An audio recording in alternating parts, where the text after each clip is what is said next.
Aí, pega a sua Bíblia. Então, pega a água, pega a Bíblia.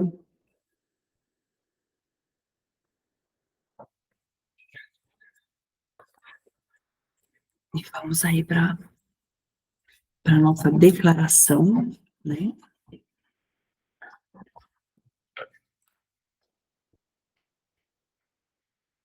Provérbios 2.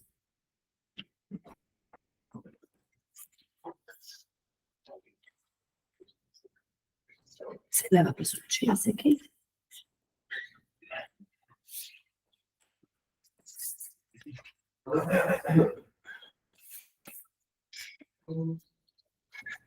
Preparada?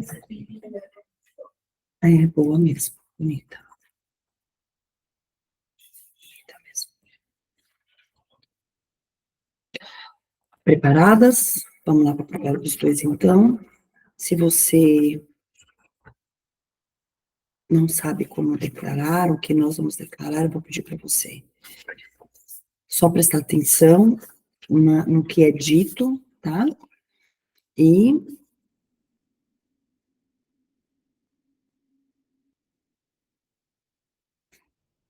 repetir, tá bom? Mas repetir intencionalmente, pensando no que está sendo falado, tá bom? Realmente com consciência daquilo que você está falando, tá? Ah, antes da gente declarar, vamos lá no grupo, escolhe uma amiga, uma irmã aí, para que a gente possa estar dando aquela cutucadinha.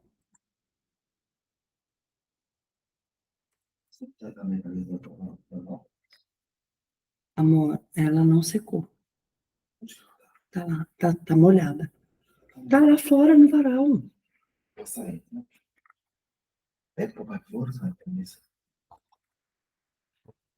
Uma preta.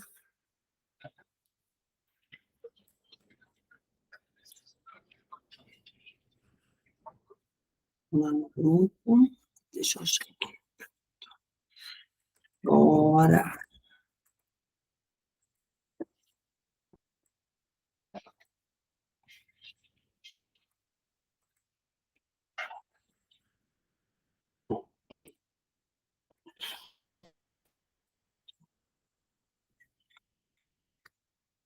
Deixa eu botar aqui. Eu mando no privado para alguns.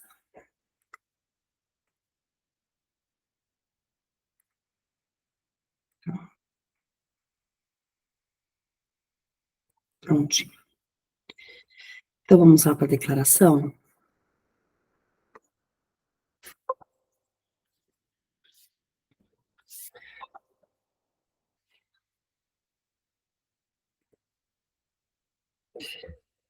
Diz assim, então, respira fundo.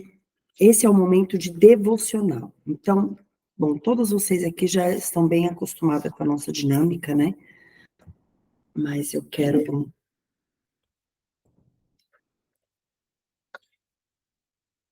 Deixa eu só arrumar aqui. Estou fazendo duas coisas ao mesmo tempo.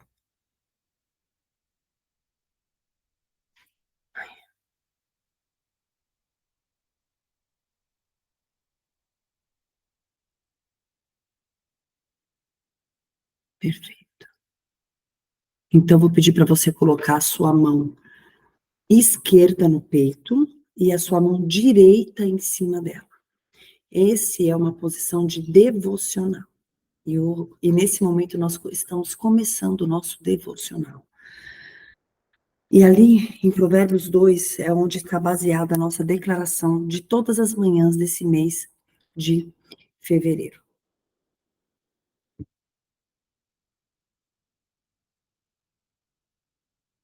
E diz assim, então você só repete, tá? Você não precisa se preocupar em ler. Só repete.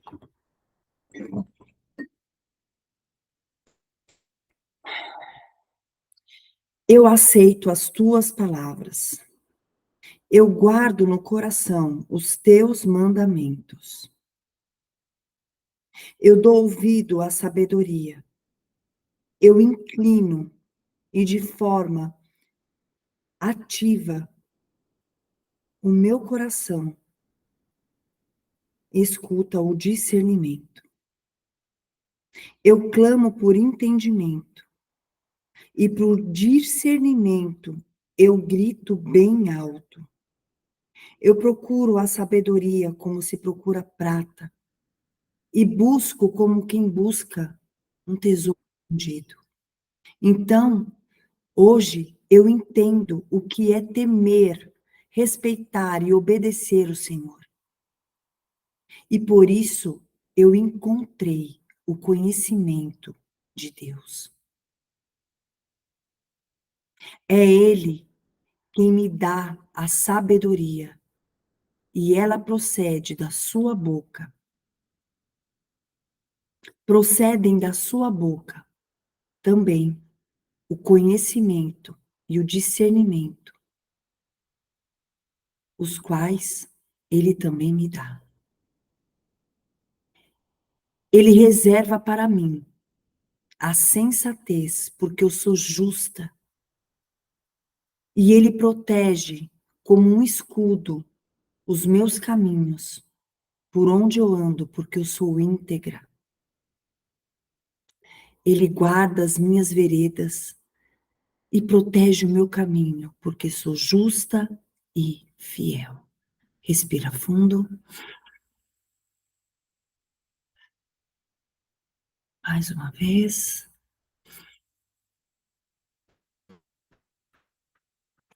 Mais uma vez.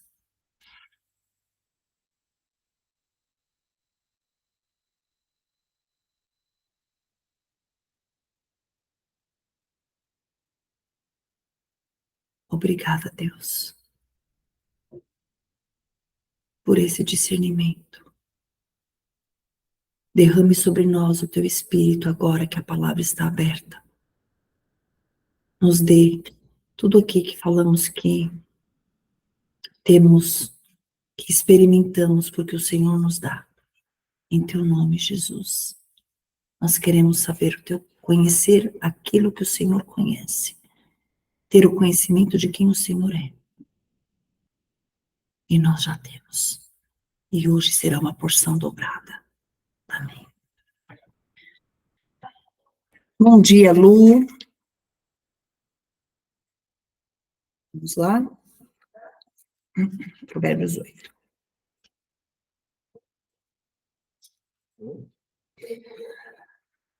Provérbios 8, na minha concepção, na minha humilde opinião, é o Provérbios mais importante, é aquele que a gente precisa ler todos os dias, na minha opinião. São 5 anos estudando Provérbios, e cada ano é um ano que mistérios são revelados, e a gente expande o nosso conhecimento sobre o que o Senhor vem nos trazendo neste livro. Pois não, filha? Você está 5 anos de Provérbios, eu estou lendo Provérbios há 10 anos. Não, 10 anos. Cresca. Com licença, meu amor. Obrigada. A sabedoria... desculpa, a Sara me interrompeu a minha linha de raciocínio. E em Provérbios 8, a gente vem, desde o 1, estudando um pouco sobre a sabedoria, né? Então, o 1 é o propósito da sabedoria e o convite, o 2 é o valor da sabedoria, o 3 são os conselhos da sabedoria, né? O 4 apresenta aqui o quanto a sabedoria é suprema, e ali o 5 ele já começa com algumas advertências. Sim, no 4 ele já começa essas advertências contra o adultério, o 5 também, o 6 também ele traz essa advertência contra o adultério. O 7 ele também traz advertência contra o adultério, ou seja, ele pega 4, 5, 6, 7, 4 capítulos só para falar sobre o adultério. E aí na sexta-feira, no sábado, né, a gente falou um pouco sobre essa questão, por que ele bate tanto nessa tecla do adultério, quanto o adultério é é realmente uma afronta, né? Um ferir ali do caráter de Deus representado através da família, que é a base. E aí hoje, em Provérbios 8, ele vem falando, trazendo o chamado da sabedoria. O quanto a sabedoria tem proposto e tem se dedicado a chamar a todos aqueles que querem aprender dela. E a partir do verso 22, ela vem revelando, a palavra de Deus vem revelando, trazendo, ela vem falando em primeira pessoa e revelando aqui em cada versículo quem é a sabedoria, né? Aonde a sabedoria mora, aonde ela estava, como ela foi criada. Então, eu vou pedir para que vocês prestem bastante atenção, se vocês, mesmo que vocês já tenham lido várias e várias vezes, sempre tem uma revelação diferente, um start, um insight. Sempre o Espírito Santo traz para nós uma nova revelação sobre a palavra de Deus. O chamado da sabedoria. A sabedoria está clamando. O discernimento ergue a sua voz. Nos lugares altos, junto ao caminho, nos cruzamentos, ela se coloca. Ou seja, não tem como não passar por ela, né? Porque ela tá nos lugares altos, ou seja, ecoa, ela tá junto ao caminho, nos cruzamentos, ela está ao lado das portas da cidade, na entrada da cidade. Então, na época, as cidades tinham portas. Hoje não tem portas, mas toda cidade tem uma entrada. Então, é ali que ela está. Ou seja, mesmo que tenha várias entradas à cidade, ela vai estar em todas as entradas. Não tem como. Estou fazendo aqui uma alegoria com o que a palavra traz. Então, não tem como não passar por ela. Não tem como dizer, eu não vi, não sabia. Não tem como. Não tem como. A vocês, homens, eu clamo. A todos vocês levanto minha voz. Vocês, inexperientes, adquiram a prudência. Vocês, tolos, tenham bom senso. Então, aqui, olha, ele fala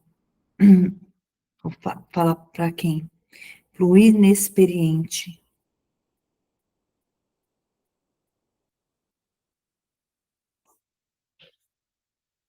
Fala para o tolo.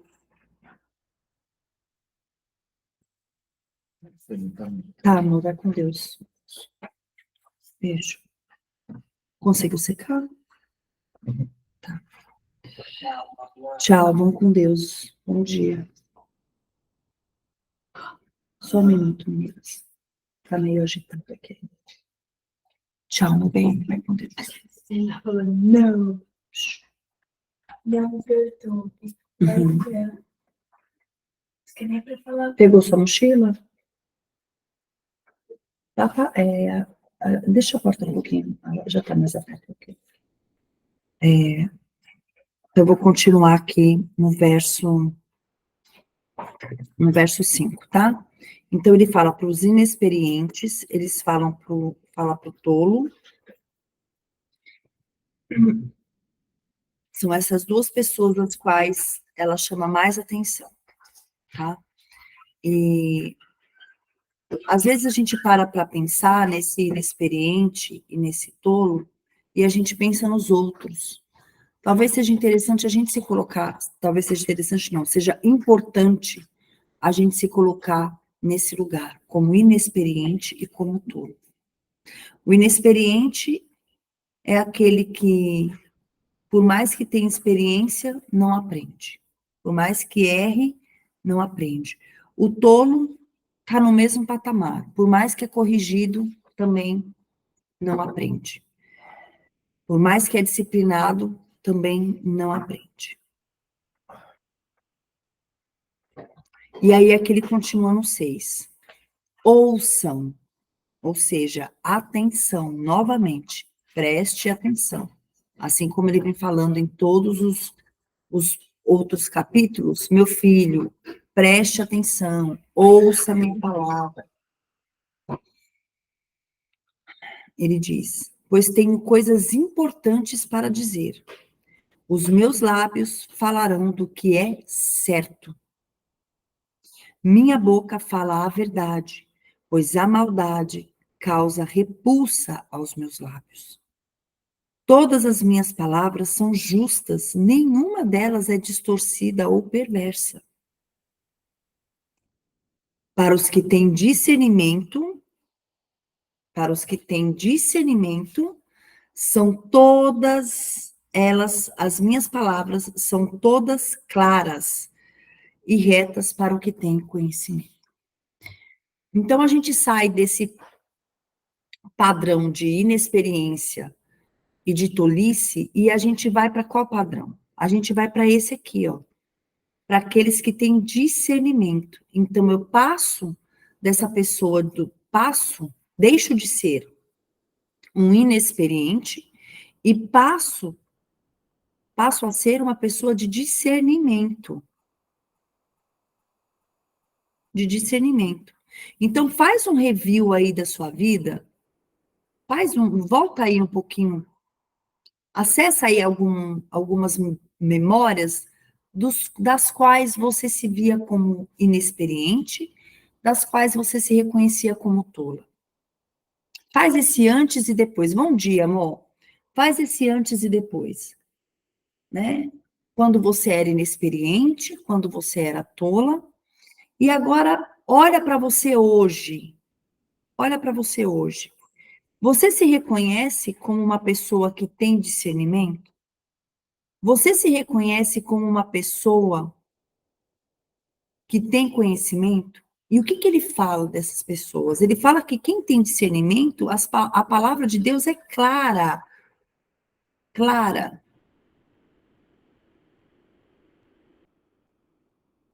A palavra de Deus é clara.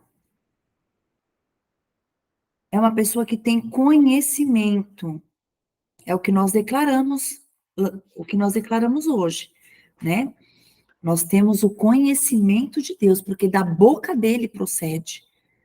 Da boca dele procede. É o que nós declaramos hoje pela manhã. Então, fazendo esse antes e depois, esse já é o exercício de hoje, meninas. Fazendo esse antes e depois, você vê essa mudança em você, de uma pessoa inexperiente e tola, resumindo, uma pessoa que não aprende, uma pessoa que não tem um coração ensinável, uma pessoa que não escuta, mesmo errando, continuou errando nos mesmos erros, não escuta conselhos, né? Não escuta conselhos. Você se vê hoje como uma pessoa de discernimento, uma pessoa que, quando lê a palavra de Deus, entende o que ele está falando, talvez não tenha uma compreensão maior, mas já está mais claro, já não está tão nebuloso como era antes. Hoje você é uma pessoa que escuta, porque quando você lê a palavra de Deus, você está ouvindo os conselhos que Deus está trazendo para você. Que legal, né, Regina? A gente se vê nesse antes e depois. E aí, olha aqui que ele continua no verso 10. Prefiram a minha instrução do que a prata. Ele vem trazendo isso desde o capítulo 1. Do que a prata. E o conhecimento do que o ouro. Por que que ele coloca a instrução nesse patamar de ouro e de prata? Você já se perguntou por que que o autor aqui, inspirado por Deus, tá, meninas? Porque todo o autor da Bíblia, todo aquele que escreveu, que é reconhecido como o escritor, na verdade, ele não é o escritor, ele só é um instrumento do grande escritor, que é Deus. Foi inspirado pelo Espírito Santo para escrever e deixar aqui esse manual para nós. Para nós. Então, olha só, Por que que você já se perguntou isso? Por que que ele coloca a sabedoria, a instrução, o conhecimento no nível da prata, no nível do ouro, no nível das mais preciosas, pois a sabedoria é mais preciosa do que os rubis, do que as pedras preciosas. Por que que ele coloca nesse patamar? Você já se perguntou por que que ele se coloca nesse patamar? Você quer, Regina, se abrir o microfone? Acho que abriu sem querer, né? Então, vou fechar aqui, tá? Se você quiser falar, aí você abre de novo, tá? Eu entendi que foi sem querer, por isso que eu fechei. Então, preste bem atenção, minhas queridas. Para todas nós. Para todas nós. Ele coloca nesse patamar porque aqui, nesta vida, na Terra, não existe nada mais precioso do que prata e do que ouro, do que bens materiais das quais as pessoas correm atrás dia e noite.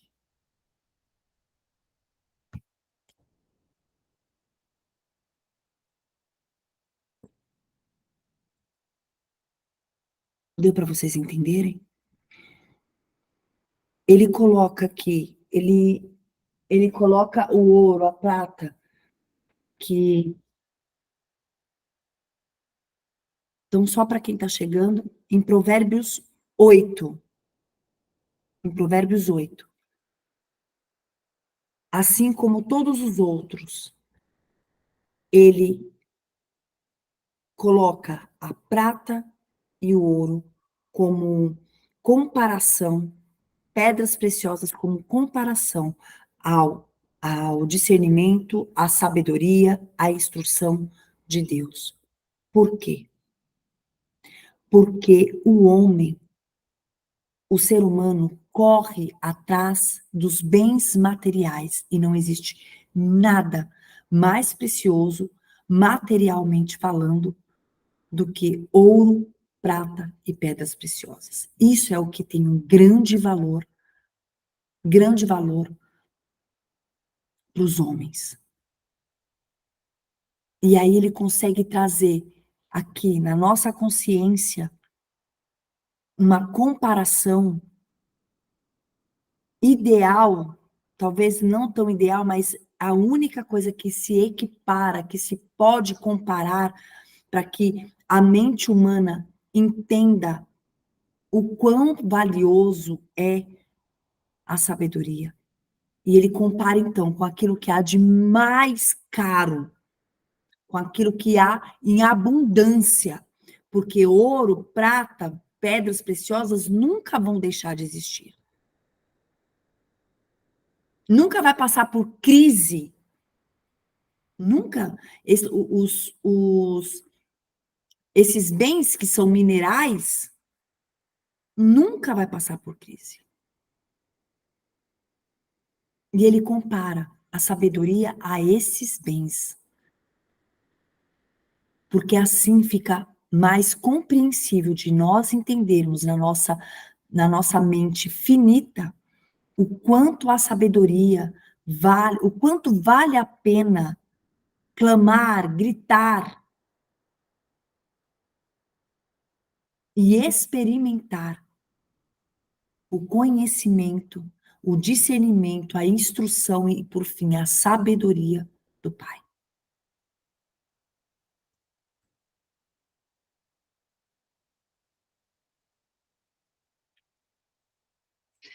E aí, aqui no 11, ele diz: pois a sabedoria é mais preciosa do que os rubis. Nada do que vocês possam desejar compara-se a elas. Lembra que nós fizemos o mês passado? Nós fizemos aqui um exercício. O que que você deseja? Né?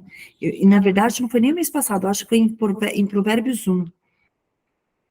Acho que foi em Provérbios 1, na verdade. Se não foi no 1, foi no 2. Nada do que você pode desejar se compara a ela. Nada do que você pode desejar se compara a ela. Nada.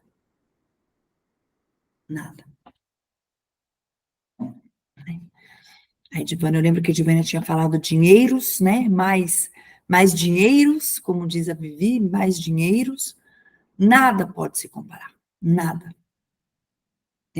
Não foi mês passado, não, foi esse mês mesmo. Acho que foi no capítulo 2. E aqui no 12, ele começa então dizendo em primeira pessoa, tá? Eu, a sabedoria, moro com a prudência e tenho o conhecimento que vem do bom senso.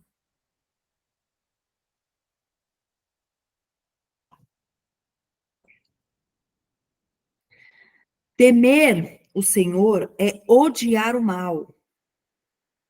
Odeio o orgulho e a arrogância, o mau comportamento e o falar perverso.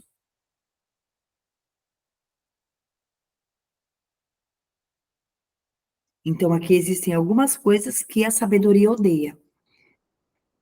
Na verdade, que o Senhor odeia, que ele coloca aqui, né? Temer o Senhor é aquele que teme, que respeita e que obedece, odeia o mal, odeia o orgulho, odeia a arrogância, odeia o mau comportamento, que é falar perverso, que é o falar perverso. E o meu conselho é sensato, e a mim pertence o entendimento e o poder. Eu não sei vocês, mas se vocês compreendem assim também, tá? Mas o poder é aquilo que todas as pessoas, talvez não vou generalizar, né? Todas as pessoas, mas o poder é muito mais, corrompe muito mais do que o dinheiro. Ter a sensação de poder é, ainda que seja pouco, tem até uma frase que diz, né? Dê poder para uma pessoa que você saberá quem ela é. Porque o poder realmente é algo que muitos passam a vida toda lutando para ter e para não sair desse poder, para não deixar de ter esse poder. Saul foi uma dessas pessoas. Existem outras. Saul foi uma dessas pessoas que não queria perder o poder. E o poder nem sempre é sobre dinheiro. Nem sempre está relacionado a dinheiro. É só sobre o mandar, sobre o ordenar, sobre o dar ordem. É só sobre o ter o poder pelo poder mesmo.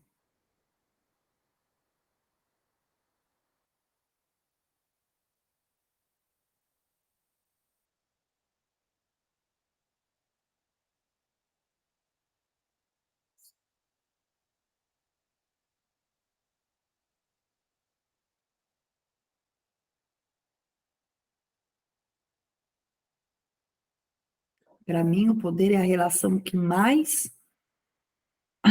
entre homem e poder é a relação que mais corrompe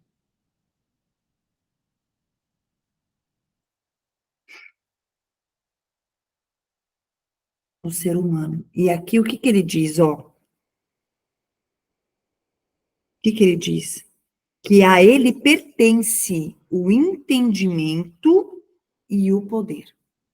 A ele pertence o entendimento e o poder. Quando a gente fala desse poder que corrompe, não é o poder, esse poder aqui, ó. Porque esse poder que a palavra diz é um poder supremo. É um poder supremo. Agora, o poder que o ser humano muitas vezes busca, que não precisa ser o poder sobre muitas coisas, né? É um poder que corrompe, que vai revelar o verdadeiro caráter daquela pessoa. Não sei se vocês já viveram alguma experiência parecida, né? Se já observaram à sua volta essa relação de poder do ser humano com poder. O quanto ela corrompe e o quanto ela é destrutiva e o quanto ela é reveladora. Mas entendam, tá? Entendam que o poder não pertence, o poder verdadeiro não pertence a nenhum ser humano. Pertence à sabedoria. A mim, meu é o conselho sensato. A mim pertencem o entendimento e o poder. Por meu intermédio, olha aqui, ó, por meu intermédio, ou seja, gente, tudo é sobre ele. Tudo está sobre a regência dele. Por meu intermédio, os reis governam e as autoridades exercem a justiça. Também por meu intermédio governam os nobres e todos os juízes da terra. Isso aqui é algo que as pessoas têm muita dificuldade de reconhecer. Ainda mais aqueles que estão em um alto escalão de poder, de governança, né, Ai, peraí, meninas.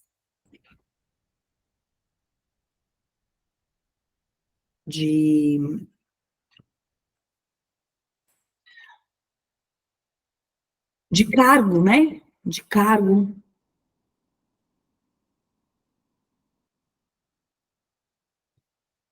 Eles têm muita dificuldade de reconhecer que não é por mérito deles. É pelo mérito deles? Sim, é pelo mérito deles. Mas, sobretudo, é pela vontade de Deus. Porque se você for olhar, se você for investigar, ir lá no profundo, no profundo, no profundo, é tudo permissão do Senhor. Existe o esforço? Existe. Mas se o Senhor não permitir, nada acontece. Faz sentido para vocês?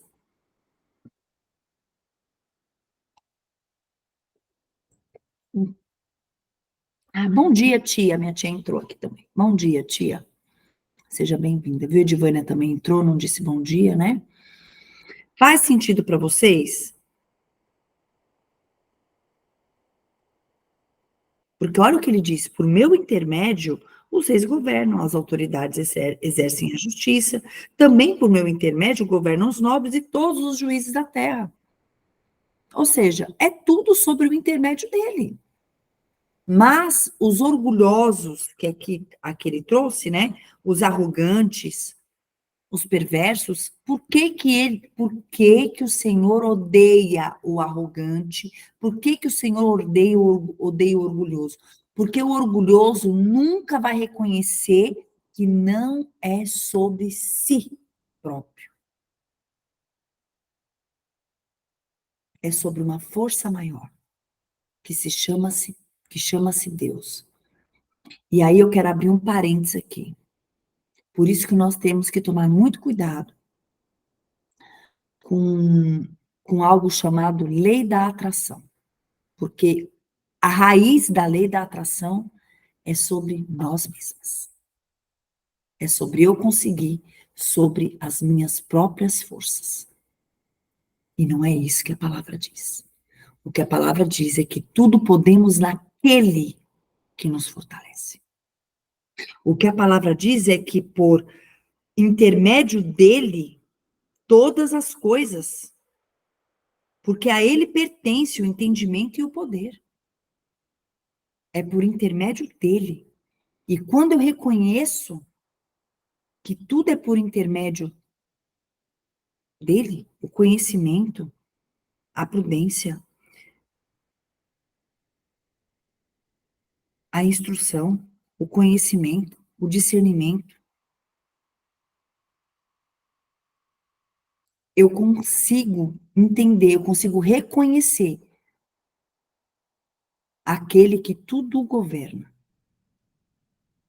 Aquele que tudo governa. E aí ele diz aqui, ó, no 17. Amo os que me amam, e quem me procura, me encontra. E os que me procura, me encontra.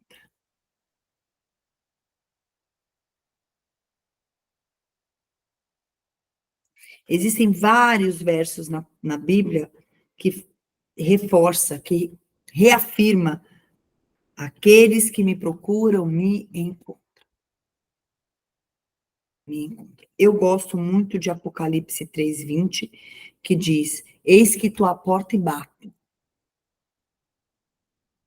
Se você abrir, eu entrarei e cearei com você. Ou seja, se você permitir, se você estiver me buscando mesmo, você vai abrir a porta e eu vou cear contigo. Você levantou a mãozinha, tia, para falar? Pode abrir o microfone. Não, foi sem querer? Não tem problema, acontece. Comigo, aí aqui é um dos versos que eu mais amo. Que eu mais amo de Provérbios 8, tá? Comigo estão. Então vamos lá, ó. Amo os que me amam. E o que é amar a Deus? O que é amar o Senhor? O que é amar a sabedoria? Amar, a gente já vem estudando, amar é igual a temer. Temer é igual a respeitar. Respeitar é igual a obedecer. Tá bom? Então, amar é igual a temer. Temer é igual a respeitar. E respeitar é igual a obedecer. Então, quando eu amo, eu obedeço. E aí ele diz: amo os que me amam, e quem me procura me encontra. Comigo estão riquezas e a honra, prosperidade, que a gente já entendeu que é prosperidade, e justiça. E todas essas coisas são duradouras, não são passageiras. Não são passageiras. Todas essas coisas são duradouras, ou seja, são eternas. Aqueles que, por intermédio dele, por conhecimento dele, por buscá-lo, vão encontrar. E se nós vamos encontrar, nós teremos, presta atenção, riqueza e honra da parte dele, tá? Não é da parte de homens, não, tá? Dele. E aí ele usa aquilo que ele quiser, quem ele quiser, tá? Para que isso se manifeste, tá bom? Riqueza e honra, prosperidade e justiça duradoura. E aí eu quero que você reflita sobre algo. Se a sua salvação, a sua salvação, se você acessar, deixa eu mudar a fase, se você experimentar da riqueza de ouro e prata e perder a sua salvação, o Senhor não vai permitir que você experimente do ouro e da prata. Porque a maior riqueza é a eternidade. Entendem? A maior riqueza é a eternidade. E aí o Senhor te poupa. O Senhor te poupa de experimentar a riqueza do ouro e da prata para que você não perca a riqueza, a honra, a prosperidade e a justiça duradouras. Deu para você entender? Por quê? Ele coloca ouro e prata, pedras preciosas, no mesmo não. Ele traz essa comparação sobre a sabedoria, e coloca a sabedoria acima desses bens materiais, por quê? Tudo é dele.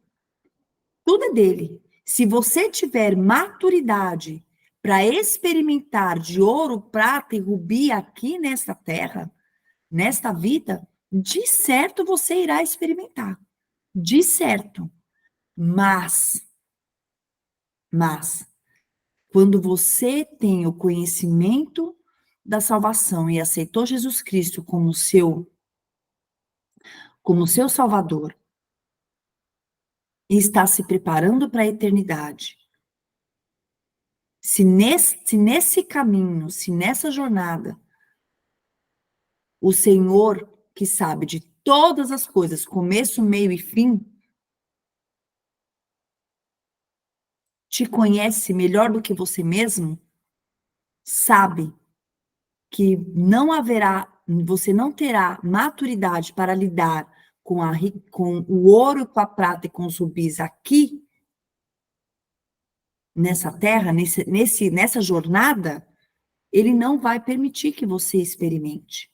Porque riqueza maior é a eternidade. Essa é a riqueza maior. E aí, quando ele voltar nas nuvens dos céus, você será de fato honrado. Não que você não será honrado aqui, será honrado também. Mas a honra que você busca, é uma honra sobre a eternidade. Sobre a coroa que será colocada em sua cabeça. Porque o Senhor reconhece quando nós merecemos. A sua parte que é feita, ela será reconhecida. Porque lembra, nós temos um sistema chamado recompensa. E você terá a sua recompensa. Agora, se aqui nessa terra, se aqui nessa jornada, você tiver maturidade para lidar com muito dinheiro e continuar na obra, fazendo a obra dele, levando outras pessoas aos pés de Jesus, usando tudo que você tem para honrar e glorificar o nome dele. Nossa, me veio um insight aqui agora. Aí você será colocado neste lugar. Mas se não, agradeça ao Senhor, porque Ele está te poupando de perder a vida eterna. Deu para vocês entenderem? Porque quando muito se fala, e hoje é uma mensagem que está sendo muito propagada sobre a prosperidade, a prosperidade, a prosperidade, a prosperidade completamente distorcida, que não é a prosperidade que a palavra traz, porque a prosperidade, de fato, ela começa quando eu tenho conhecimento, quando eu tenho a experiência e intimidade com Jesus.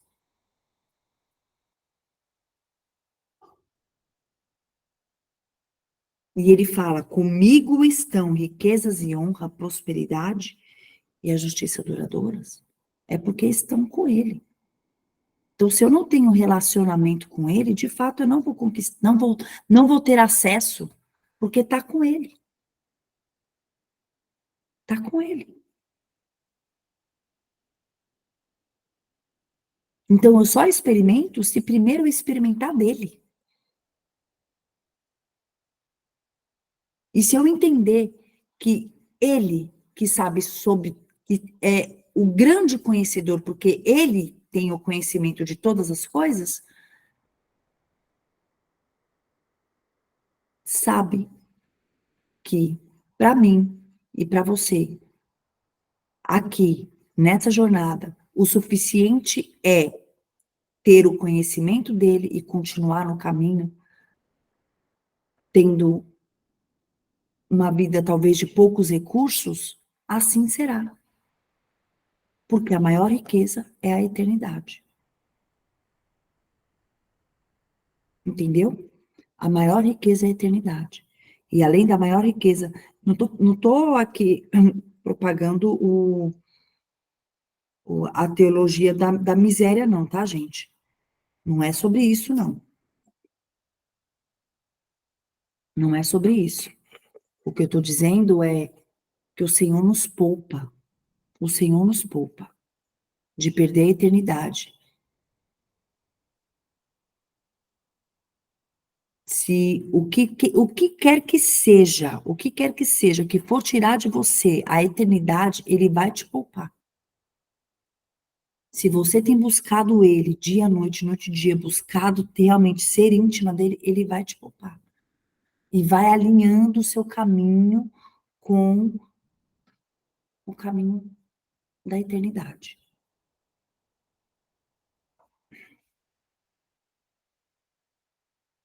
Vamos lá para o 19. Meu fruto é melhor do que o ouro puro.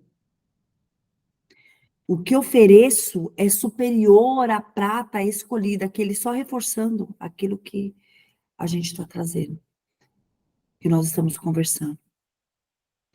Ando pelo caminho da retidão, pelas veredas da justiça, concedendo riqueza aos que me amam e enchendo seus tesouros. Enchendo seus tesouros. Isso é literal, gente. Enchendo seus tesouros, literal. E aí, eu quero trazer para você que não é sobre a concepção e sobre. Não é sobre a concepção de homens, é sobre a concepção de Deus. O que é tesouro para você? O que é tesouro para Deus?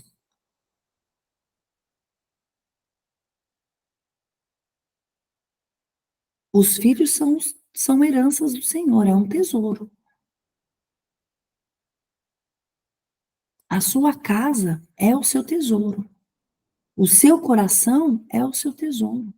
A sua mente é o seu tesouro. Desculpa, Edivânia, não deu para entender o que você falou. Quem acha a esposa acha um tesouro. Você pode repetir? Nada. É que tá falhando, aí não dá para entender o que você diz.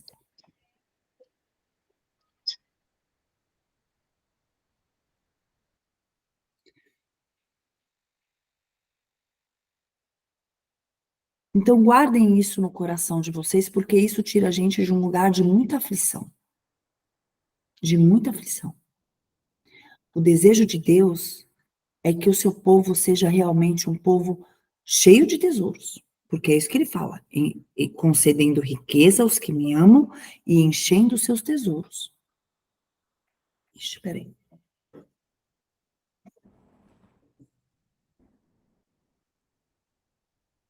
Uai.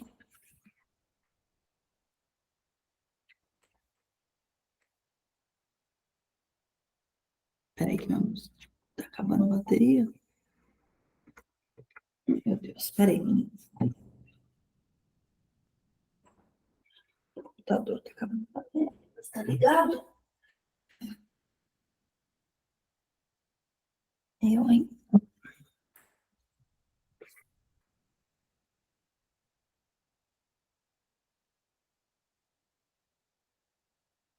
Ligado a tomada, tá ligado?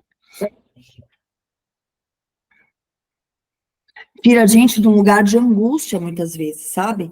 Porque a gente escuta tantas coisas, né? Mas o que é importante a gente entender é que o Senhor deseja realmente encher os nossos tesouros, ele deseja encher os nossos tesouros, mas, sobretudo, se isso não for tirar da gente a eternidade, porque a eternidade é a maior riqueza. Aí aqui no 22 ele vai começar então a dizer quem é a sabedoria. E aí diz assim: o Senhor me criou, ou o Senhor me possuía, como o princípio de seu caminho. Então, quem é o caminho? Quem é o caminho? Quem vai ao Pai? Só tem um caminho para ir ao Pai.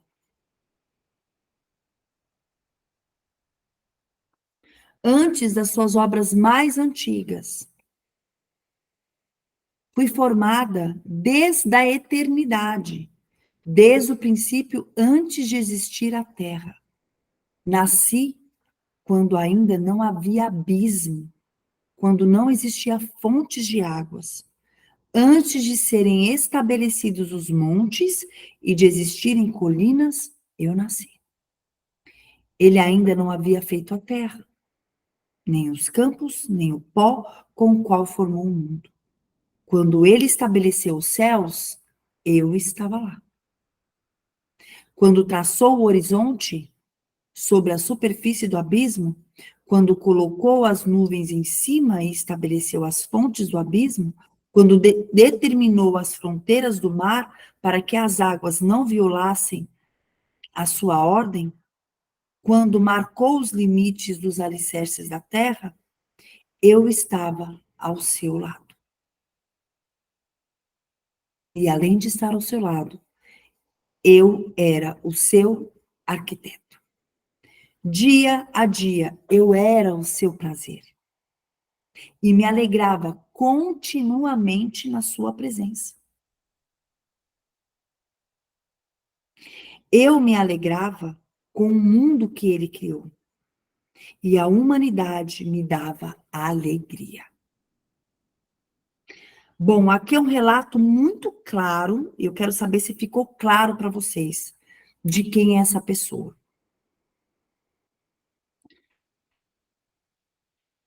De quem é a sabedoria. Ficou claro para vocês?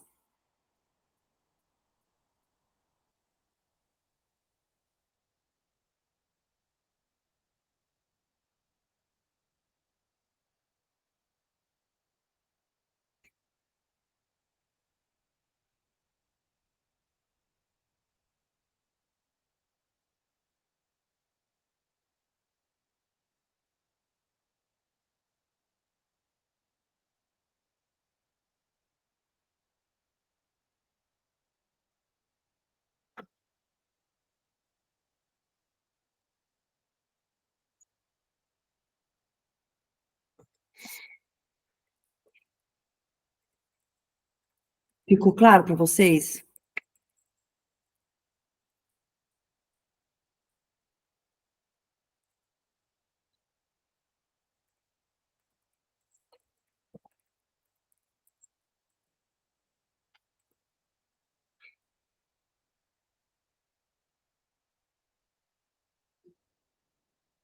Quero saber se alguém, meninas, se alguém quer falar algo sobre esses versos até aqui, porque aí no 32 a gente vai começar, vai continuar aqui e já vamos para o final.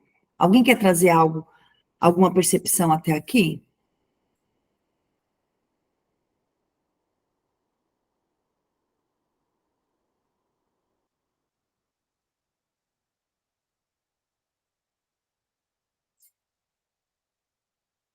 Não?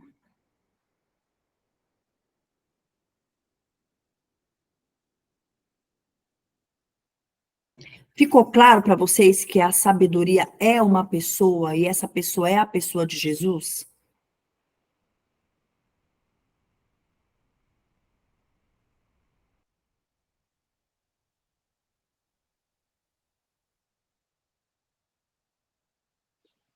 Consegue me ouvir, não? Agora sim. Ontem eu estava fazendo um estudo, e aí a gente estava falando sobre o período da criação, e aí a gente fez uma comparação da criação e da mente humana, do crescimento do ser humano, né? Nós, desde a criação, quando o pecado iniciou, todas as coisas vão se definhando, né? Se degradando. Degradando. E isso não é assim uma coisa que acontece com rapidez. Ela está acontecendo gradativamente. Uhum. É como você pegar uma bexiga, ela encheu, ela se tornou a forma perfeita. Mas quando você faz aquela puxadinha na ponta, com aquele barulhinho, a bexiga vai o quê? Definhando aos poucos. Uhum. E todo esse processo do pecado vem trazendo um grande problema na vida do ser humano, que é a questão da a questão do conhecimento, da mente, junto com essa Capacidade intelectual. a capacidade intelectual veio se definhando junto, e cada vez mais as pessoas estão tendo problemas muito grandes com respeito à capacidade intelectual mental. Quantas pessoas estão com problemas mentais, com problemas de depressão, e a depressão e a ansiedade, tudo vem acontecendo aqui no nosso conhecimento, na nossa mente. E quando a gente lê esse provérbio que fala que a sabedoria é Jesus, a gente não consegue mensurar essa junção, porque a nossa mente está ficando cada vez mais finita. E aí coloca a dúvida, como pode isso ser uma pessoa e como eu adquiro isso como uma pessoa em minha vida? Cara, é algo que você não consegue mais explicar. Existem coisas na Bíblia que são reveladas a nós, mas existem coisas que não são explicáveis com respeito a Cristo, com respeito a Deus. E essa é uma. Como explicar que Jesus é a sabedoria? Isso é fora do comum, mas o que Deus cria não é algo comum, é algo comum que nós não compreendemos a olho natural, mas a olho espiritual. Então, quando Jesus contorna essa pessoa em minha vida, eu adquiro toda essa sabedoria. Eu adquiro a transformação mental, a transformação intelectual. Eu adquiro a certeza de que eu estou acompanhada e recebendo as bênçãos e as honras do Senhor. Ele nos coroa de honra, não é isso? Nos coroa de graça, nos coroa de bênçãos. Então, é tão incompreensível que algumas pessoas não conseguem. Nossa, isso não é racional, mas não é. Mas não é. É algo que você aceita, vive, e só você consegue entender, porque só você viveu e sente.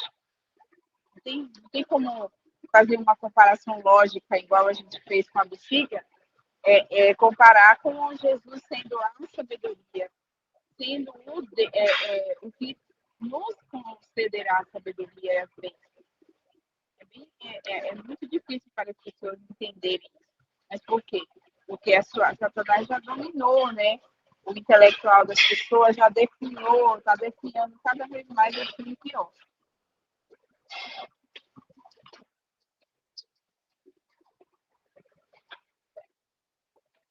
Tá, eu liguei o áudio. Ó, diante disso que a Edvânia falou, tô compartilhando com vocês aqui, ó, uma matéria de 30 de outubro de 2020, da BBC. Ó, pela primeira vez, os filhos têm o QI inferior ao dos pais. É isso que tem acontecido, né? A degradação da capacidade intelectual ao passar das eras, né? Dos anos. Obrigada, viu, Edvânia? Vamos lá. Aí aqui no 32, então, ele vai pedir novamente atenção, né? Ouçam, meus filhos. Ouçam agora, meus filhos, como são felizes os que guardam os meus caminhos. Os que guardam os meus caminhos, as minhas instruções. Olha aqui. Ouçam a minha instrução e serão sábios.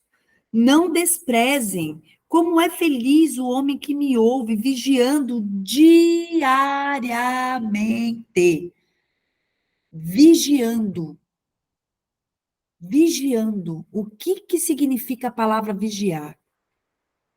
Ele não fala orando diariamente. É lógico que a gente tem que orar, né, gente? É óbvio. Mas o que ele traz primeiro é vigiando. Ó, vigiando diariamente. Vigiando diariamente a minha porta. esperando junto às portas da minha casa. Nessa época aqui, acredito eu, não tenho certeza, mas acredito eu, que o templo ainda não estava construído.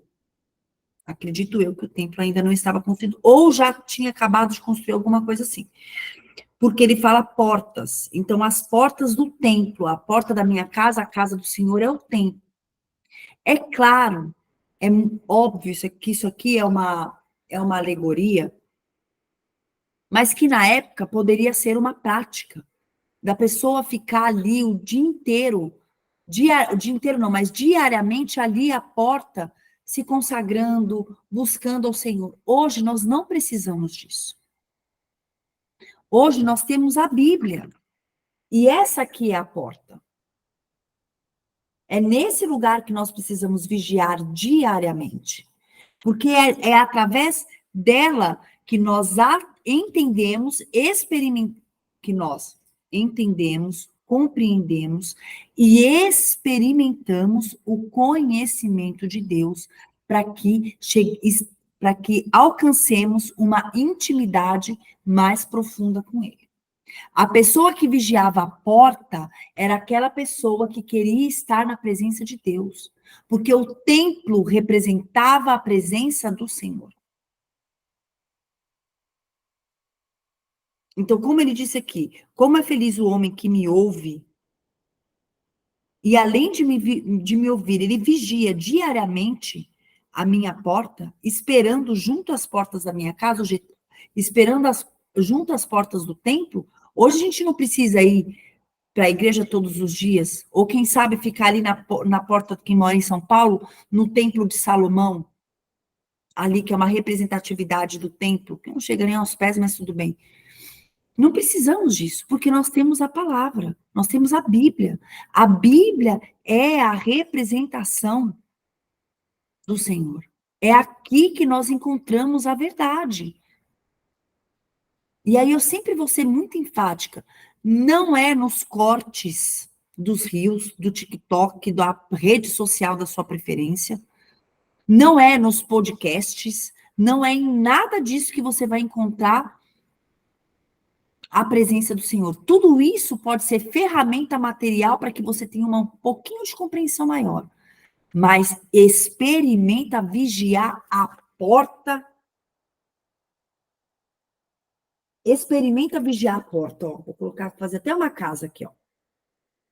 Experimenta vigiar a porta dessa casa. Vigiar diariamente. Para você ver se você não começa a conhecer e a ter um conhecimento, a crescer em espírito e em verdade e ter mais conhecimento de quem é Deus. Esse aqui é o lugar que a gente precisa vigiar de noite. De noite. Pois aquele que me encontra, encontra vida.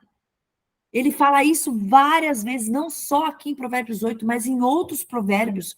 Desde o Provérbios 1, porque agora a gente tá no 8, desde o Provérbios 1 ele vem falando, quem encontra sabedoria, quem me encontra, encontra vida. E quando ele fala vida, é vida no sentido literal da vida eterna também, mas da vida aqui. Porque se você não encontra vida, se você não encontra razão para viver aqui, a sua mente vai ter pensamentos negativos o tempo todo. E o que é encontrar a vida? É viver em alegria, é ter paz, é ter a segurança de que o final não é aqui, por pior que seja a circunstância, o cenário, a situação, você está em paz. Tem uma música que diz assim: pode cair o mundo, eu estou em paz. Essa é a vida da qual ele se refere. Essa é a vida. E aí ele continua, e recebe o favor do Senhor. E qual é o favor do Senhor? É a graça, aquilo que você pode se esforçar, se matar para. É aquilo que não depende do seu esforço.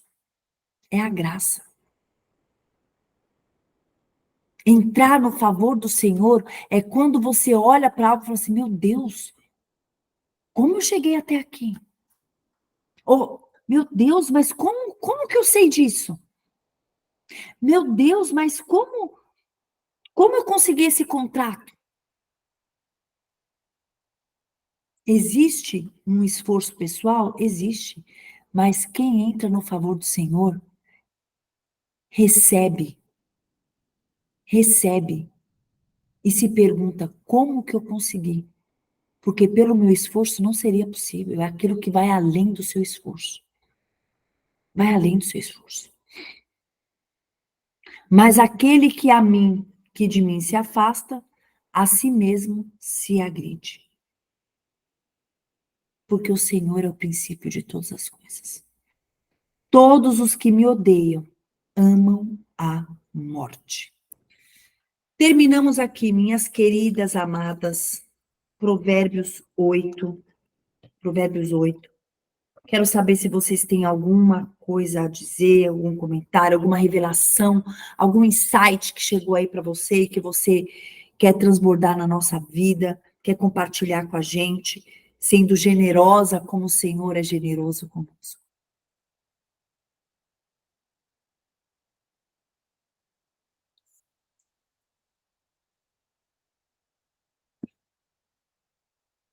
Não?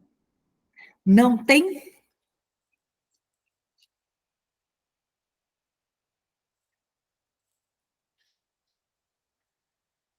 Então, eu espero que vocês tenham desfrutado do nosso devocional, compreendido, que o Espírito Santo tenha falado ao seu coração nessa manhã, através de Provérbios 8. Essa semana nós vamos ler Segundo Crônicas, nós vamos ler o livro de Segundo Crônicas, tá? Terminamos no sábado Crônicas 1. Segundo Crônicas é um pouco maior, tá? No final de semana eu já passei aí para a gente estar dando uma lida até o capítulo 5. Eu vou fazer aqui só as minhas considerações, se você leu e quiser fazer a sua, então fique à vontade, tá bom? Aqui, ó, segundo Crônicas, no capítulo 1, é quando vem, só passando. O livro de Crônicas é um review da vida de Davi, que foi lá no primeiro Crônicas, e agora no segundo Crônicas vai ser um review da vida dos feitos de Salomão, tá bom? E aqui no segundo Crônicas 1, fala do pedido de Salomão, que o que Salomão é dá-me sabedoria e conhecimento para que eu possa liderar esta nação, pois quem pode governar este teu grande povo? Ele já reconheceu que ele não poderia. Que ele não poderia. Sem Deus, ele não poderia. Sem a sabedoria, sem a pessoa de Jesus, ele não poderia. Ele não poderia. E essa é a maior riqueza. A maior riqueza é quando nós temos o conhecimento de Cristo Jesus. E Salomão teve o que ele pediu, né? Salomão teve o que ele pediu. E aqui no capítulo 2 é o preparo da construção do templo. E aí é tudo do bom e do melhor. Assim, Deus foi super detalhista. Foi super, não, Deus é detalhista, mas ele trouxe para Salomão como deveria ser, da onde ele deveria importar. Salomão importou muita coisa que Israel não tinha, importou muito. Foi tudo, gente, foi tudo assim, de primeira linha, de primeira linha, de primeira linha, de primeira linha. E aí, aqui no capítulo 13, ele começa a construir o templo, né? E aí, aqui tem tanta riqueza de detalhes que mostra a localização, que fala de como foi feito o véu. O véu foi de tecido azul, roxo, vermelho, de linho fino, desenhado querubins nele. Assim, é uma riqueza de detalhes impressionante, impressionante. No capítulo 4, ele vai falar dos utensílios.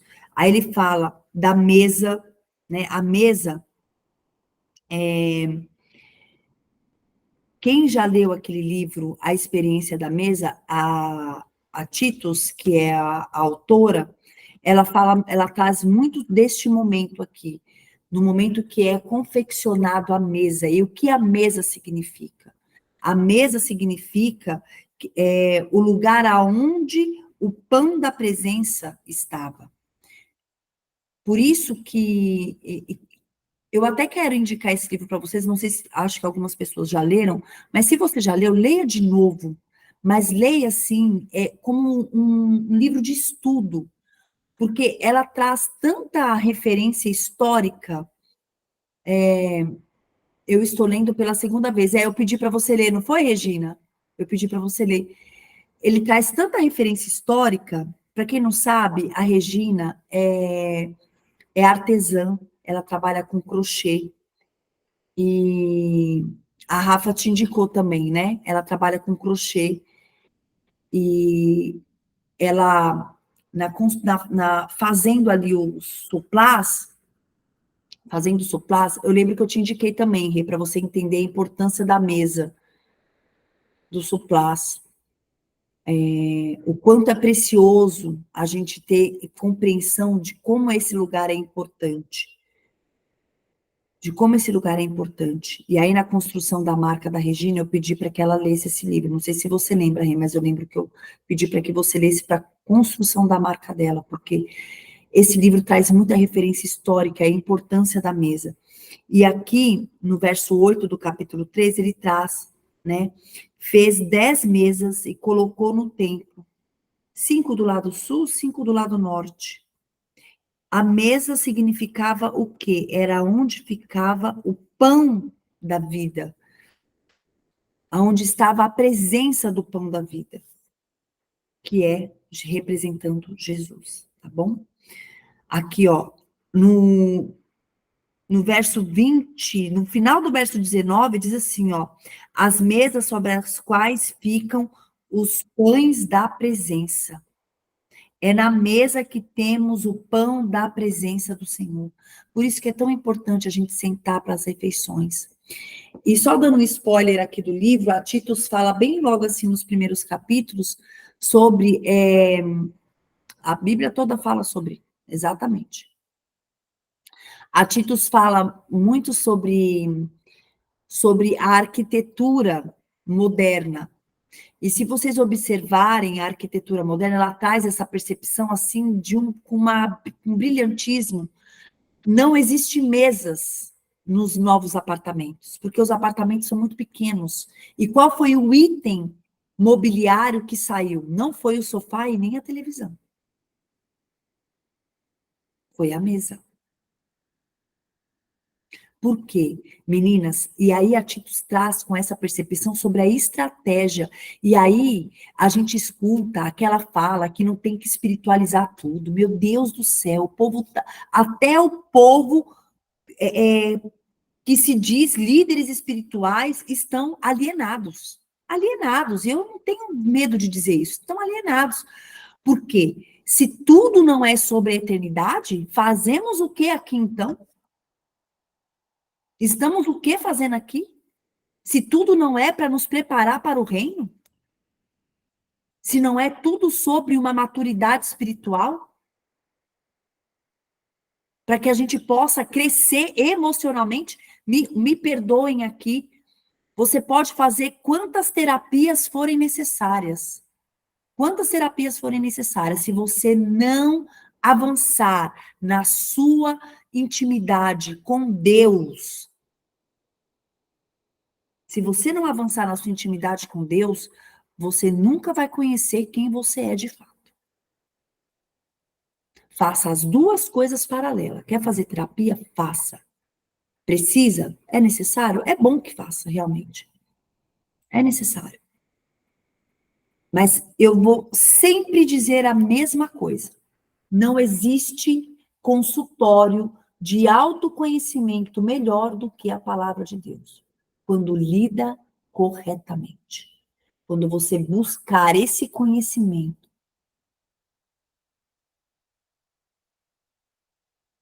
como realmente se deve, o Senhor vai te revelar coisas grandiosas, grandiosas. A Bíblia é cura, é cura. E aí ele vai te orientar. Ele vai te orientar o melhor terapeuta, ou o melhor método terapêutico, tá bom? O melhor método terapêutico. Mas, sobre a minha experiência, não existe consultório melhor do que a palavra de Deus. Na minha experiência, eu fiz as duas coisas. Mas se eu tivesse feito só uma, eu não teria conseguido alcançar o que eu alcancei. Então, olha aqui. Ela traz essa percepção de que os apartamentos, as casas de hoje não têm mais as mesas. Por quê? Porque é uma estratégia satânica para que você não crie conexão. Porque quando tem mesa, ou ela é aquela mesa que dá de frente para a parede, né, como um balcão, ou de frente para a cozinha. Nunca é os dois sentados de frente um para o outro para criar o quê? Conexão. E aí vocês podem estudar o que acontece quando uma pessoa olha no olho da outra.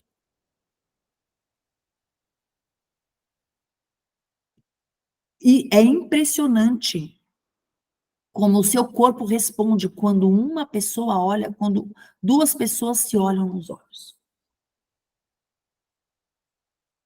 A ocitocina é ativada, você recebe um banho de ocitocina.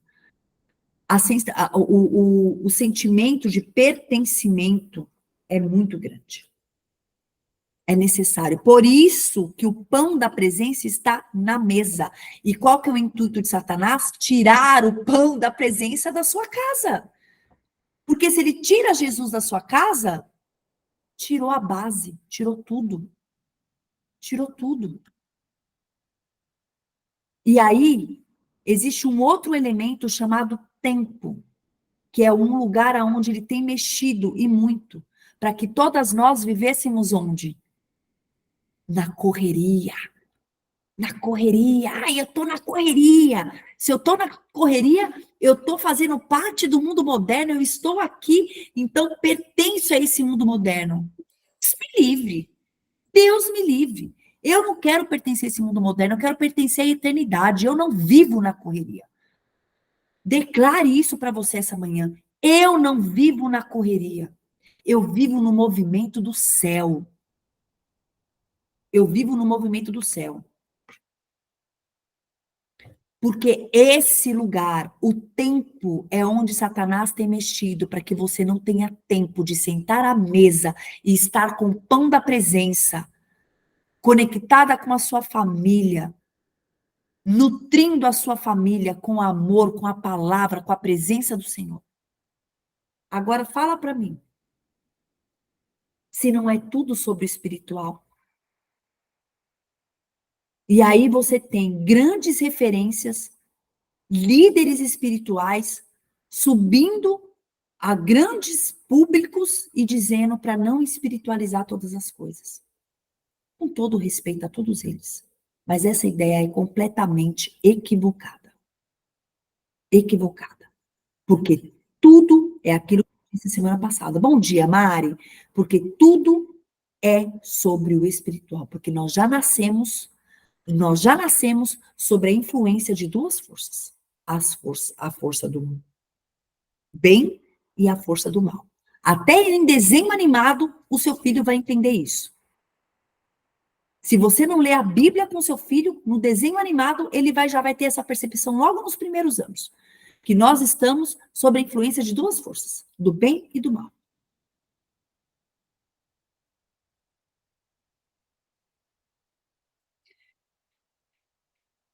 Um exercício para a gente essa semana, queridas.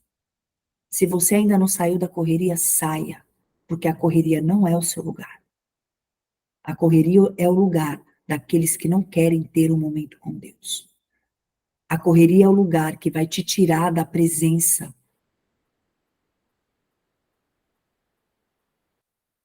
A correria é um lugar estratégico do inferno. esteja no movimento do céu. Separe um momento para você, para sua família, estarem à mesa. Não importa se é 5, se é 10 minutos. Não importa nem se você não tem mesa.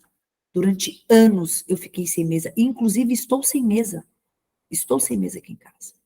A mesa que a gente faz a nossa refeição é essa mesa aqui, ó, que nós estamos. Mas quando eu tive esse discernimento, através desse livro, Experiência da Mesa, eu nunca mais fiquei sem mesa em casa. Isso foi lá em 2015, se eu não me engano. 2016. Eu nunca mais fiquei sem mesa em casa. Comprei uma porta, comprei 2 cavaletes e coloquei lá na minha sala. Na minha sala de jantar. Pode falar, Edivânia? Eu fico observando a sua fala do movimento do céu, que a Bíblia fala, o que ligaste na terra será sido ligado no céu. A gente não vai para o céu sem ter um conhecimento da vivência que vamos ter lá, se não expressarmos isso na nossa vida aqui. Está entendendo?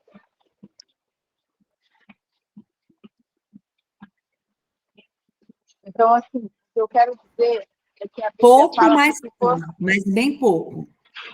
O que a gente liga aqui na terra, a gente liga também no céu. O que eu vivo aqui na terra é o que eu vou viver no céu. Ontem uma mulher falando estudo, né? E aí a gente falou de um mandamento que a gente tem que obedecer e viver aqui ainda. Ela falou assim, mas se a gente separar um outro método de obedecer, eu falei assim, bom, você pode fazer escolha, mas é bíblico. Então, o que está na Bíblia é aquilo que nós vivenciamos na eternidade. De um momento ao outro, nós estaremos adorando somente a Deus. Porque se eu não adoro a Ele aqui na terra, eu vou conseguir fazer isso lá na eternidade. E lá eu vou chegar. E essa experiência à mesa com a minha família é como vai ser lá na eternidade. Então, eu preciso saber como que é viver isso aqui. E tudo aquilo que nos liga a Deus e à eternidade, ao reino, Satanás vai estar sempre procurando meios de destruir. É isso mesmo, deu para entender, Edivânia. Deu a entender. E aí, só para resumir o que a Edivânia trouxe, aquilo, eu não estou entendendo direito a fala da Edivânia, vou resumir, é porque ela está com fone que a voz fica, capta o barulho externo. Só vou resumir. O que nós vivemos, isso, a nossa vida aqui, a nossa jornada aqui, é um preparo para a eternidade. Por isso que o nosso caráter é moldado o tempo todo. Porque nós vamos viver na eternidade. Isso, aqui é um prelúdio, gente. É um prelúdio. É um prelúdio da eternidade. Então, como eu vivo aqui, é claro que vai ser infinitamente melhor, obviamente vai ser infinitamente melhor, mas como eu vivo, como eu me comporto, como é a minha casa, esse é um prelúdio do céu. É um prelúdio do céu.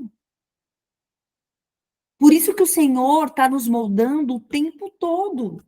Por quê? Porque o nosso caráter não vai ser transformado. O que vai ser transformado é isso aqui, ó, o corpo. Agora, o nosso caráter não será transformado. O nosso caráter será transformado aqui, durante essa jornada. É aqui que ele é transformado. Que a gente passa, lembra que a gente estudou lá em Provérbios hoje?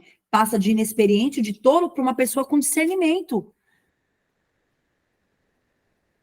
Por isso que a gente grita por discernimento, por isso que a gente clama por conhecimento, porque o nosso caráter está sendo transformado.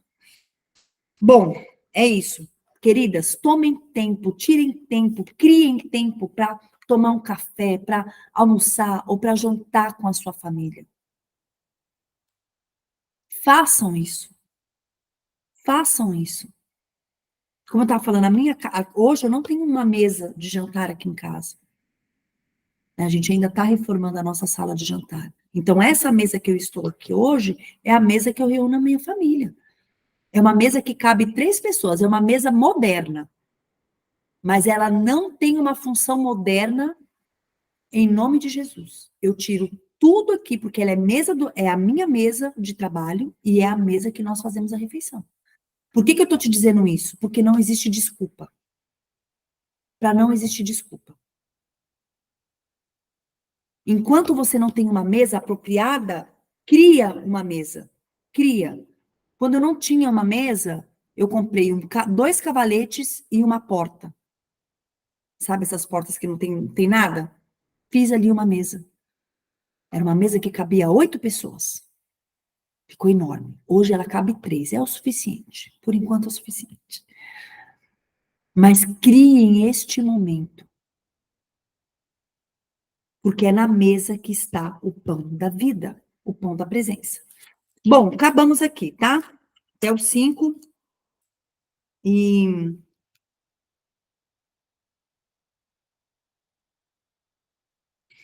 E aí, aqui no 5, terminou a obra, o templo já estava realizado, já estava construído, tá bom?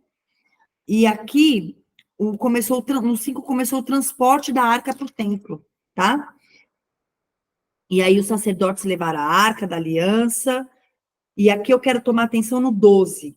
Eles disseram assim, ó, e todos os levitas que eram músicos, Asaf, Enan, Tarará, Periri, Pororó, e os filhos e parentes deles ficaram ao leste do altar, vestido de linho fino, tocando símbolos, harpas e liras, e os acompanhavam 120 sacerdotes tocando a corneta. Que coisa extraordinária, meu Deus do céu. Os que tocavam cornetas e os cantores em uma única voz, louvaram e agradeceram ao Senhor ao som de cornetas, símbolos e outros instrumentos. Levantaram suas vozes e louvaram ao Senhor. Ele é bom e o seu amor dura para sempre. E aí acontece algo sobrenatural. Marca esse verso na sua Bíblia. 2 Crônicas, capítulo 5, verso 13, verso 13 e 14. Marca esse verso na sua Bíblia, porque é isso que acontece quando você entra em verdadeira adoração ao Senhor. Preste atenção. E eles louvaram, cantando, ele é bom e o seu amor dura para sempre. Então, uma nuvem encheu o templo do Senhor, de forma que os sacerdotes não podiam desempenhar o seu serviço, pois a glória do Senhor encheu o templo de Deus. Hoje, você é o templo. O seu corpo, a sua mente, o seu cérebro, as suas funções, os seus pensamentos, as suas células, os seus micro-organismos são o templo do Senhor. Louve a Ele todos os dias da sua vida e permita que a presença, que a glória dele encha você. Permita que a glória dele encha você, a ponto de você ficar parada, só contemplando a glória dele. Porque foi isso que aconteceu com os sacerdotes. Eles não conseguiam desempenhar o seu serviço, porque a glória do Senhor encheu aquele lugar. É isso, minhas queridas. Começamos uma semana extraordinariamente sobrenatural, uma segunda-feira, dia 8 de abril. Dia 10, a gente inicia a terceira jornada de consagração. Se preparem para receber o Espírito Santo todos os dias. Serão 12 dias de consagração, de cura. De cura, acredite, minhas queridas, acredite. Existe cura na palavra de Deus. Isso aqui é arma para que o inimigo, para que os seus demônios saiam, corram da tua presença. Porque o teu templo, o teu corpo, que é até o desafio que nós estamos lá no nosso grupo da consagração, cuidar do templo. Para quê? Para que isso aqui aconteça. Porque se você não cuida do templo, você não tem mente, cabeça para entrar em adoração. A sua mente não pode estar embotada de açúcar, de gordura, processando. O seu cérebro não pode estar focado nessas funções.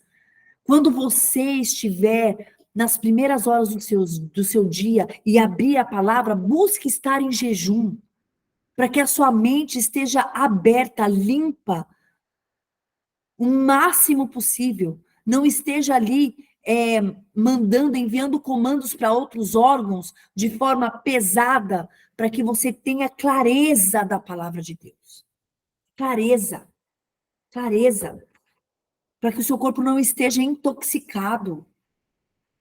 Para que você não esteja intoxicada, porque se você estiver intoxicado, o seu corpo não vai desempenhar melhor as suas funções, as funções do seu templo, do templo do Senhor. Essa é uma responsabilidade nossa.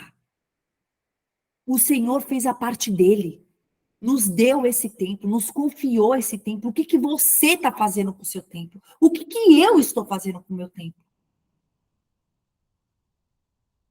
Pode falar, Regina.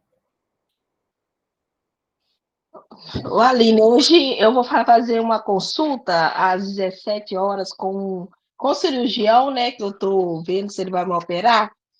Aí eu queria pedir oração, assim, para ver se hoje eu já saio de lá com a data da cirurgia. Tá bom, Rê, vamos orar sim, Uhum. tá? Então, lembrem Tá da bom, Regina eu já nas fiz. suas orações, que ela vai fazer uma cirurgia, então ela está no aguardo da data, né, Rê? Está no aguardo da data, né? Que hoje essa data saia para que seja Ele mais. vai analisar os exames, né? E ver se ele já marca. Tá ótimo, Rê. Seja para a honra e glória de Deus, viu, minha querida? Queridas, é isso. Leia aí na sua casa, então, estamos em segundo Crônicas, capítulo 6, 7, 8, 9, até o 11, tá? Até o 11. Até o 11. 6, 7, 8, 9, 10. Lê até o 10. Até o 10. Se conseguir ler até o 11, bom. Para amanhã a gente poder estar conversando sobre essas questões. Mas vocês leiam, vocês não ficam se fazendo de desentendida, não, viu? Vocês não ficam se fazendo desentendida, não, porque aqui é um lugar para todas nós contribuirmos. E vocês não estão contribuindo, não, com a leitura do livro que a gente está lendo, não. Vamos orar então, queridas? Não esqueçam dessa palavra. O seu corpo é o templo. Olha, grifa esse verso na sua Bíblia, tá? Não, olha, então uma nuvem encheu o templo do Senhor, de forma que os sacerdotes não podiam desempenhar o seu serviço, pois a glória do Senhor encheu o templo de Deus. Você é o templo de Deus. Permita que a glória dele encha o templo.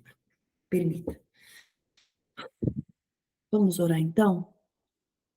Amantíssimo Deus, querido Pai, louvado seja o teu santo e maravilhoso nome, Senhor. Oh, meu Deus, como é bom estar na tua presença.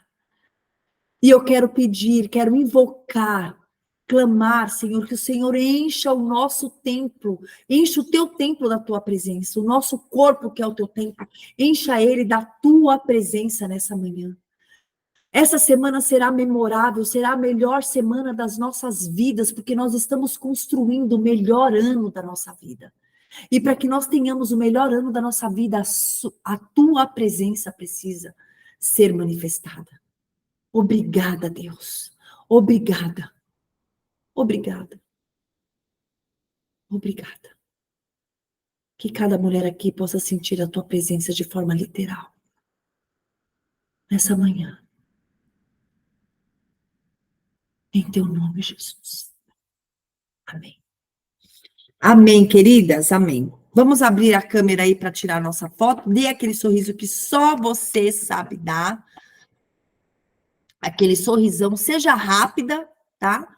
1, 2, 3 e... Sorriso. 1, 2, 3 e... Muito bem. Beijo grande. um dia sobrenaturalmente extraordinário. Esse é o melhor ano da sua vida. Não se esqueça disso, tá? E ele começa hoje. Todo dia você está construindo esse ano. Fiquem com Deus. Parar aqui a gravação. Prontinho.